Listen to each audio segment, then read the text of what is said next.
Audioscope presents Love in the 90s, Bebe and Joe, the story of a lifelong love, by Carrie Pickett. Read by Jill Eikenberry and Michael Tucker. Side notes read by Carrie Pickett. The story of Bebe and Joe. Bernard Buckner Blakey was born on February 22, 1895, on a farm near Maud, Missouri. He came from a family of 8 children who were orphaned when he was 7 years old. The Blakeys were a family of educated people who went on to distinguish themselves in their respective fields. Josie Lou Lydia Walker Blakey was born on December 17, 1896, in Indian Territory, which later became the 46th state, Oklahoma. Her family was poor. She remembers picking 100 pounds of cotton a day as a child and playing with dolls made out of corn cobs. Josie was one of 11 children. Members of her family did not go beyond required schooling. Bebe was 34 when he married Josie. He had graduated from the University of Minnesota in 1922 and was running a hardware business with his brother Leon, A.L., in Tulsa, Oklahoma. "First time I met Josie," Bebe said, "I had just broken off my engagement with Ione Manrose, and then was sorry I had. I tried to put it back together again, but Ione wouldn't have it." Josie began an occasional correspondence with Bebe, trying to reunite him with Ione. He became interested in Josie instead. They were married on July 14, 1929. Josie became pregnant 3 months later, but she continued to work during the first couple of years of their marriage. Bebe and Joe had 3 children: Roy Blakey, Marion Blakey Spencer, and Carrie's mother, Berna Jo, B.J. Blakey French. Carrie's sister, Kim Malling Clark, and Carrie are their only grandchildren. Bebe died on February 24, 1992, in Minneapolis, Minnesota, at the age of 97. After he died, Carrie finally looked into the big box of love letters they had saved, and reading them, watched their story unfold and come to life. The letters lay a foundation for their life together. They always maintained their delightfully romantic and upbeat attitude about life. They never walked down the hall without her arm through his. They never lost their love for books. She always laughed at his jokes. He couldn't sit next to her without touching her. They were frequently mistaken for honeymooners. Taken together, these letters show the beginning and end of a lifelong love. The love Bebe and Joe shared says so much about what is possible for us all. Grandpa fell in love with Grandma when she was trying to deflect the attentions of a preacher in Kentucky who had invited her to supervise an education program in his church. She asked Grandpa to write pretending to be her friend. That started a daily, year-long correspondence resulting in a treasure of over 700 letters. July 7, 1928, from Wallens Creek, Kentucky, Saturday morning. Dear Blakey, I arrived here Monday afternoon and have been quite busy every hour since, having conferences with teachers and getting ready for the school. I am about to get a position here. Have been asked to stay and teach in the grades, and at the same time supervise the educational work of this church. I may accept, but hardly think so. There are several reasons, but the most outstanding is that the preacher here has fallen madly in love with me. Since I have finally tumbled, I realize why the invitations came so fast and urgently, and why he didn't take time to write but kept the wires hot. Well, I was as blind to it all as could be. This is going to make it a little embarrassing, but I am going to try my best to overcome it. He is one of the instructors and is a fine fellow, but I do not care for him in the least and never shall. Now, if you want to do me a favor, write me real often and play the part of my friend. See? All my mail comes to his box. If you don't have time to write, send some blank paper, but put your name on the envelope and mark your letters personal. He may lose heart if he sees letters coming constantly. I hardly know what to do with him, for I don't know him very well, and the community is strange to me. He comes after me 3 times a day for meals and insists on taking me someplace every night. Pretends that it is all in the interest of the church. I do need to be with him lots because of our relation to the school. Don't feel like flatly refusing him when he seems to be trying to get me acquainted with the community. He is responsible for the school board offering me the position for this winter.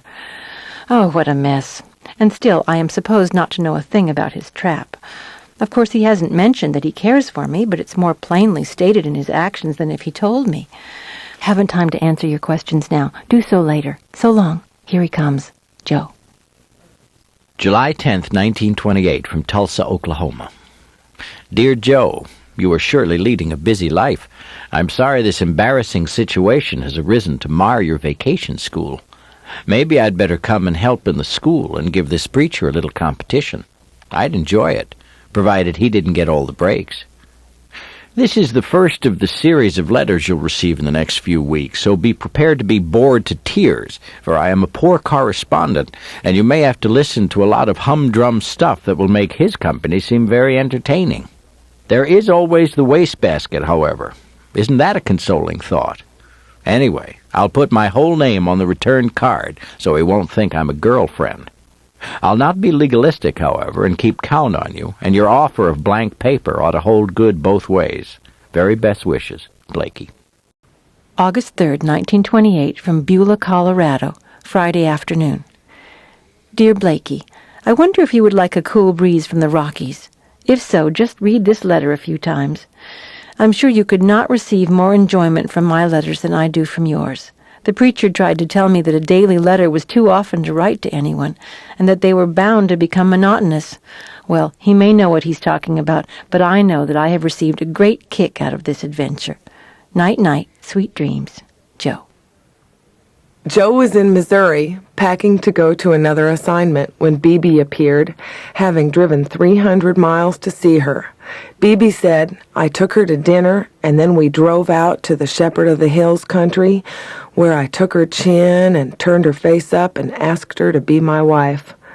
It was 3 months before Joe said yes to Bebe's proposal. She hesitated in part because she didn't want to saddle him with her college debt. By the time they were married, Joe had $1 to her name, which she gave to her husband. I married her for her money, Bebe would joke. August 13th, 1928, from Tulsa, Oklahoma, Monday afternoon. Dearest Jojo, your 2 sweet letters came this morning, and have caused me to want to get a pen in my hand every minute since their arrival. As to your 2 questions, I can truthfully answer yes with all my heart. I've dreamed of a home with a life partner to whom I could bring the joys and triumphs that may come to me, for they are so much sweeter if there is someone to share them. And when there are heartaches and discouragements, it surely helps to have a sympathetic ear to listen and encourage one. I've gloried in the accomplishments that you've achieved, and the times you've needed encouragement and sympathy and help have made me want to be near to help and shield and protect you. These are all facts, but when I stop to analyze why I love you, it isn't just these things that can be put in words. It's just because you are you, which to me seems the best reason in the world. So many times when I've failed, I realize that I could have succeeded with just a bit of help at just the right moment, and wonder if you felt the same. Then when I've succeeded, success has seemed so shallow, because I had no one with whom to celebrate and share it. Somehow, you just seem to fit into my dreams, as though you belonged there.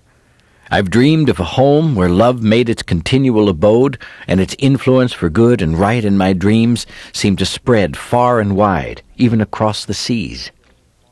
I seem to be clear up in the clouds these days. My heart beats strong and true for you.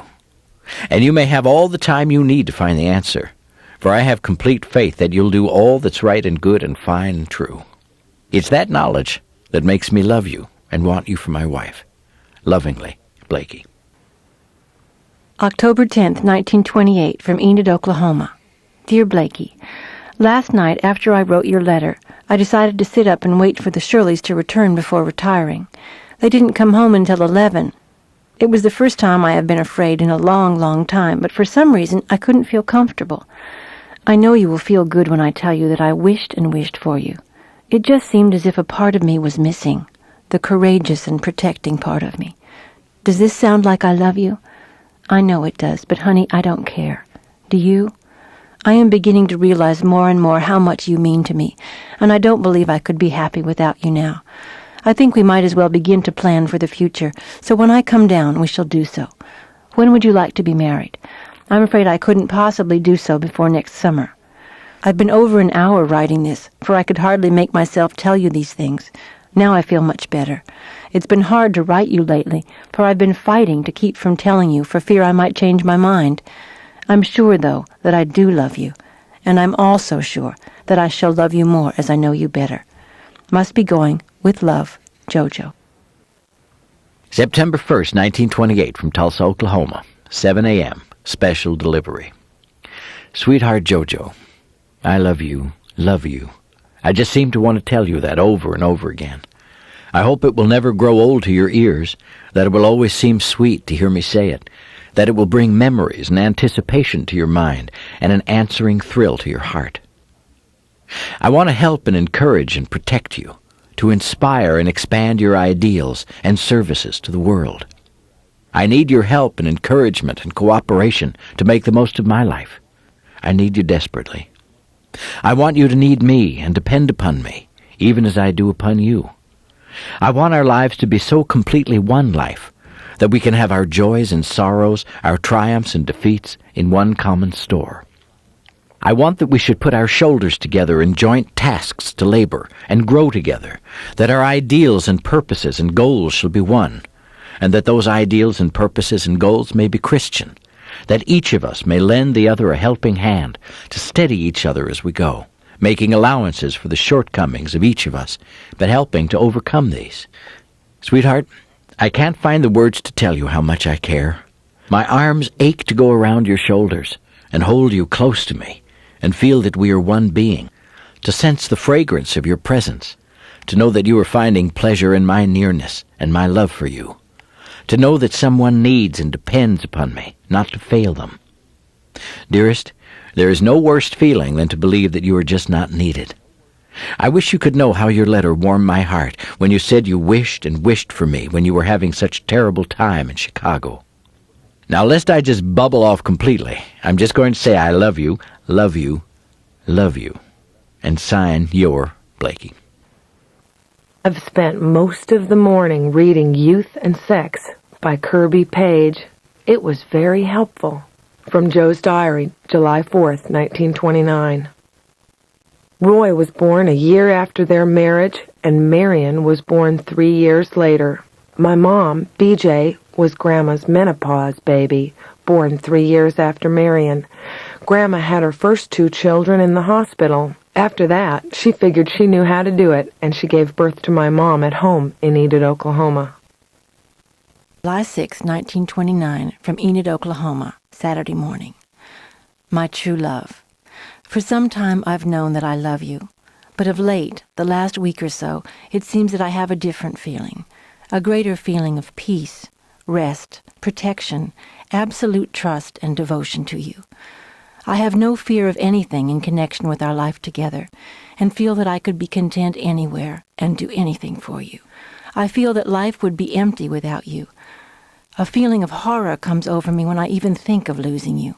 You are in my thoughts as I journey into dreamland each night, and when I open my eyes each morning, I find myself offering a silent prayer for your protection. I wish I could tell you how much you mean to me. I love you with all my heart. Your own Jojo. Bebe and Joe's courtship and love story are a part of my family folk history. Their devotion to each other was both unique and universal. They are all of us. We all yearn to love and to be loved.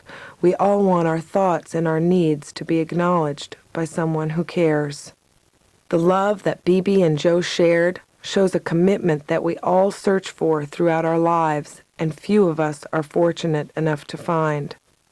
I am so lucky to have had such a long and intimate relationship with my grandparents. They have shaped my outlook on life. I am happy to have this opportunity to share their story with others who are interested in long-lasting love and growing old with the person you love. I have included the end of their love story to acknowledge the nature of impermanence in life, but I feel that the legacy of their vision of love will live on long after their time on earth has passed.